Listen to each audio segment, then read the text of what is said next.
So today I want to share how I actually practice stenography on most days. Not the perfect routine, not what sounds impressive, just what I do and why I keep coming back to it. If you overthink steno or feel lost about how much is enough, this video will probably help you, and it will, I know. Before I start, one thing. This is not do everything routine. It is more of do less routine, but do it properly kind of practice. And honestly, that's what helped me stay consistent on most of the days. Yeah, that's what consistency about it. First, I would like to clear that only because consistency is not that you do the same thing with same energy every day. But what you do is you stay consistent. You show up each and every day. That's the whole point. So hey guys, welcome back, and as you know, it is very cold. I'm literally in my bed. Most people don't fail stenography because they don't practice. They fail because they keep changing how they practice. And I have noticed it a lot of times. So I stopped changing things and simplified everything. I did what worked for me and just doubled it down, if that makes sense. The first thing I do is I start my day by looking at the dictation. Right now I was doing stenography only. See, I was looking at my dictation. Then what I do is I mark things, okay? The more the marked words there are, the easier it will be for you. Okay, so yeah, I first go ahead and mark things of the word.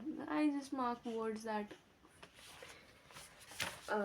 seem difficult or whatever. It's just for you so that you can come back and see that these were the words that you think are going to be repeated or are difficult for you, or something that's new in this dictation, and you mark them down on the first reading time. Okay, then what you do is you do sketching and doubling.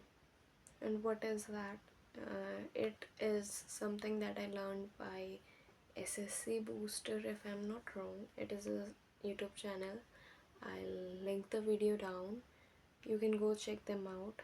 He's a great teacher. Yeah, so he told me that sketching and doubling is where you look at the matter, then you just you all in all see the English dictation and then write in stenography. Then later on you read your dictation while writing it in stenography only, but in the notebook. So what you do is you do the sketching and doubling 5 times, then you move on to dictation. The sketching and doubling part is actually boring for many people, but it is where the control builds. Okay, so don't skip it, don't rush it, just enjoy that. And no, I don't do this endlessly, but I do it 5 times and that's it. I used to think more repetition means better result, but after a point, repetition without attention is just noise. 5 focused rounds are better than 15 distracted ones, and hence I did 5 rounds. You can choose accordingly, up to you, whatever suits you best, and do that. After that, I move on, even if it feels unfinished. And then comes the main part, that is dictation. I do once dictation, continuous dictation for around 30 minutes. Same dictation, different speeds, slow, medium, and slightly challenging. This helps my brain adapt instead of panic. I'm not trying to impress myself, I'm trying to bring the calmness. So, when you sit in the actual exam, in the actual skill test, it will be much better for you.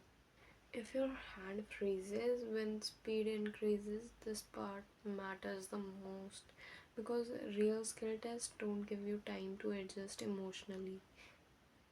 That's it for my practice. Note and dictation, not all day grinding behind it.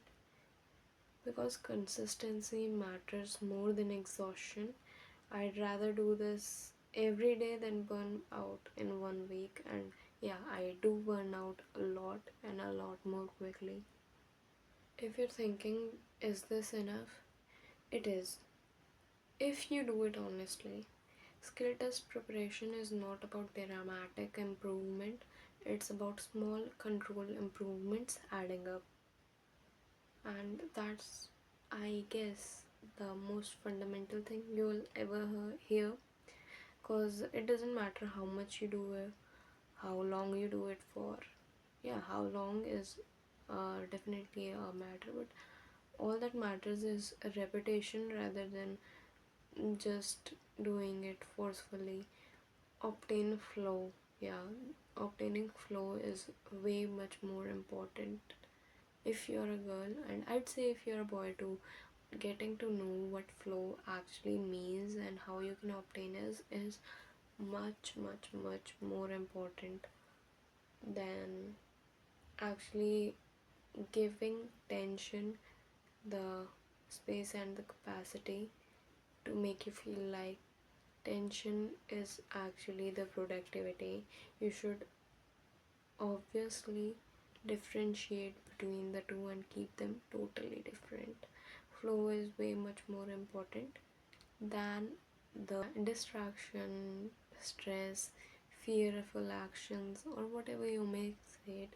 I'd say rather than burning out, you should obtain flow because it'll make you feel much more fluid. And the much more fluid you are, the more easier it becomes. Um, it was hard to understand. I just realized it too after 1 year. But yeah, it would help you a lot if you understand what flow actually is.